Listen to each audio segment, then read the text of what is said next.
How do you feel about left tackle if Tariq obviously got banged up last game? Yeah, if Tariq's not good to go this weekend, Zach Heeman's been practicing fine. We got some guys that can go. The nice thing is we've been building depth as time's gone on. So we got a couple guys inside, Jonah Jackson, Kamal on the other side. So it's been good to get those guys in at some times. Now it's just time for them to step up and play, and they get a lot of reps this week to get ready. How much of that, when you put in a Jonah Jackson or a Zach, is like in the moment you think they can help you right there, and how much of that is, well, this is going to be your job next year, so a little long term even in the moment? Yeah, there's a lot of that. Even like at Washington, we pulled Chris out early. Happy played a lot. Heeman played in Washington. The following couple weeks, Jonah got in more. Kamal got in more. You try and find, in my opinion, you find open down reps, get them in a normal cycle, let them know, let the guy know they're going in for, hey, next drive, we're going to roll you for one.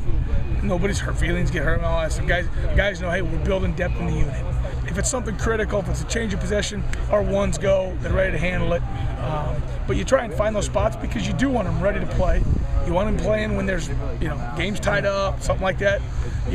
But I always tell them I'm not going to put a guy who's not ready in there to cost us a game. I don't think anybody deserves to do that. And then how about Michigan does some unusual things blitzing-wise? I know they'll bring Peppers from the secondary. They do. Yeah, how do you, I guess, what does your offensive line have to do to be ready for that? Because you don't see that every week. Yeah, no, you don't. It's really unique. It's great. It's good stuff. Look at the stats, the way they play. Their kids really embrace the style of play.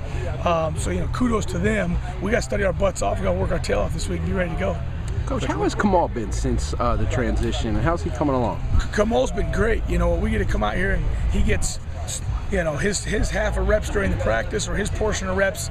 It's not what all those other guys got in the spring ball. It's what they did in their summer stuff. They just stuff that, he's every day. If we could get him double the reps, it'd be better for him. It's really the middle side that has to keep getting a little quicker. Where do you see his ultimate position? Left, right tackle?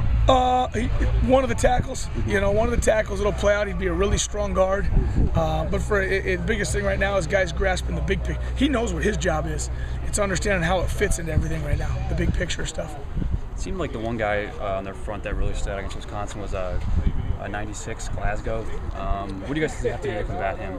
Well, we got to play with great pad level. We got to play extremely physical. We got to come off the football. We got to try and initiate the contact. It's not sit there and catch. And I think that's what some of the multiple defense does. At times, guys try and read it and guess what's coming, and then all of a sudden they get whacked in the mouth.